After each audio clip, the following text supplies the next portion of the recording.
అందరికీ నమస్కారం. ఇవాళ వివేకానంద స్టోరీలో ఒక ఇంపార్టెంట్ కీ కీ పాయింట్స్ కొన్ని చెప్పుకుందాం. 1893 సమయంలో ఇండియా కొలోనియల్ సప్రెషన్‌లో ఉన్న టైంలో బ్రిటిష్‌లు మన చరిత్రని డిస్టార్ట్ చేశారు. జేమ్స్ మిల్ అనేవాడు ఒకడు 'హిస్టరీ ఆఫ్ బ్రిటిష్ ఇండియా' 1817లో హిందూ పీరియడ్‌ని డార్క్ ఏజ్ అని రాశాడు.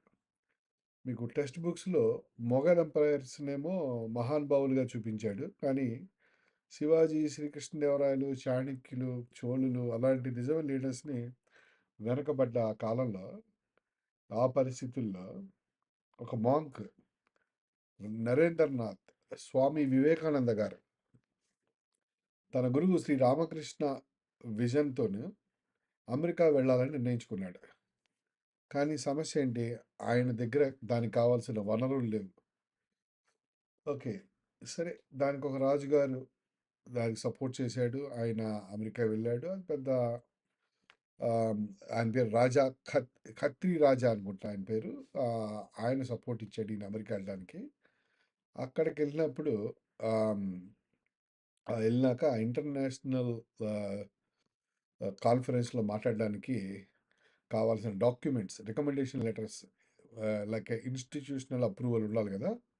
సో, ప్రూఫ్ ఆఫ్ రిప్రజెంటేషన్ ఉండాలి గదా! దానికేమో వచ్చేసి ఒక ప్రొఫెసర్ గారు సపోర్ట్ చేశారు. సో, ప్రొఫెసర్ గారు మన వివేకానంద గారి మాటలకి ముగ్ధుడైపోయి ఆయన పొగడ్తలతో ముంచెత్తడమే కాకుండా ఆయన్ని ఈ కాన్ఫరెన్స్‌లో మాట్లాడడానికి కావాల్సిన ఆహ్, పత్రాలు ఇప్పించాడు. సో, ఆయన పేరు జాన్ హెన్రీ రైట్. ఆ ప్రొఫెసర్ గారు ఈ సపోర్ట్ ఇచ్చాడు. సరే, మహానుభావుడు. అయితే ఈ చికాగో స్పీచ్ ఎప్పుడు జరిగింది? 1893 సెప్టెంబర్ 11.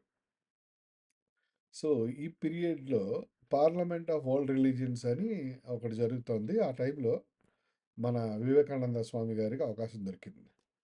ఆయన ఎత్తుకోవడమే sisters and brothers of America అని ఎత్తుకోగానే హాల్ మొత్తం 2 నిమిషాలు అప్లాస్.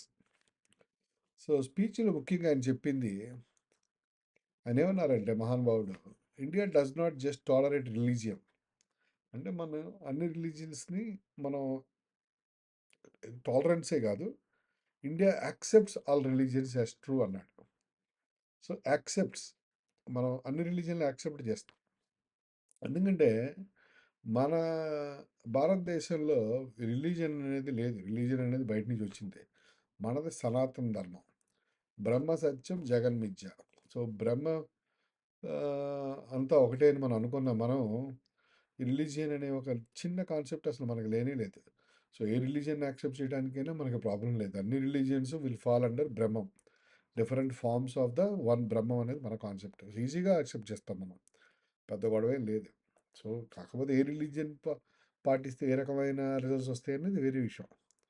సో, ఈ చికాగో స్పీచ్‌లో ఆయన ముఖ్యంగా చెప్పినవి ఈ మాటలు.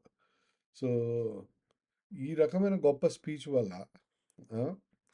ఈ ఈ మనకెలా ఉపయోగపడింది అది అనుకుంటే గనక, ఈ కలోనియల్ పవర్స్ ఇండియాని బ్యాక్వర్డ్ అండ్ ఏమంటారంటే బార్బరిక్‌గా చూపించాయి యాక్చువల్‌గా. వాళ్ళు ఏవో పుస్తకాలు రాశారు, మన అట్లా చూపించారు.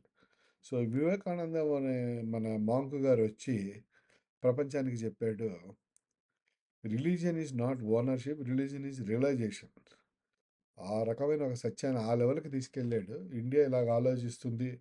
వాళ్ళకంటే తాత ముత్తాతల కాలం నుంచి ఉన్న సనాతనమైన ప్రపంచ దేశం మనది. బట్ స్టిల్ చెప్పాలి గదా!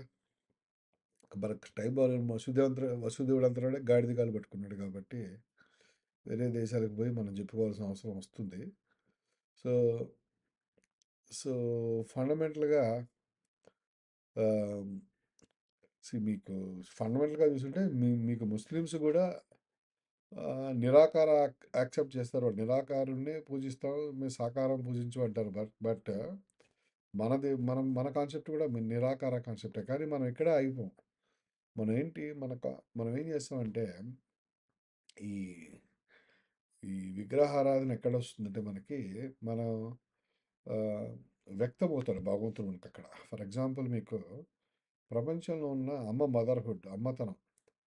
ఈ అమ్మతనం ప్రపంచంలో ఇంతవరకు పుట్టిన వాళ్ళు, ఇప్పుడు బతికున్న వాళ్ళు, ఇంతకుముందు పుట్టేవాళ్ళు ఎవరైనా సరే అమ్మ అనే ఆవిడ మీకెప్పుడు ఒకేలాగా ప్రవర్తిస్తుంది. ఈ ఒకేలాగా ప్రవర్తించే అమ్మతనంనే మనం లలితాదేవిగా ఒక బిగ్ మదర్‌గా మనం మనం ప్రే చేస్తాం. ఒక ఫార్మ్ తీసుకొని ప్రే చేస్తాం. ఎందుకంటే మనకు ఒక కాన్సంట్రేషన్ ఉండాలి. సీ మనం నిరాకారం అనుకుంటున్నామే గానీ, నిరాకారమనే ఒక శక్తే సాకారం అవుతుంది కాబట్టి మనం అర్థం చేసుకోవాలా. ఆ జ్ఞానం మనకుంది. మన సనాతన ధర్మంలో ఉంది. రెండోది నాలెడ్జ్ ఇన్ ఎవ్రీ లెర్నింగ్. మనకు ప్రతి ప్రపంచంలో ఉన్నంత నాలెడ్జ్ అంతా కలగలిపితే సరస్వతీ దేవి రూపం.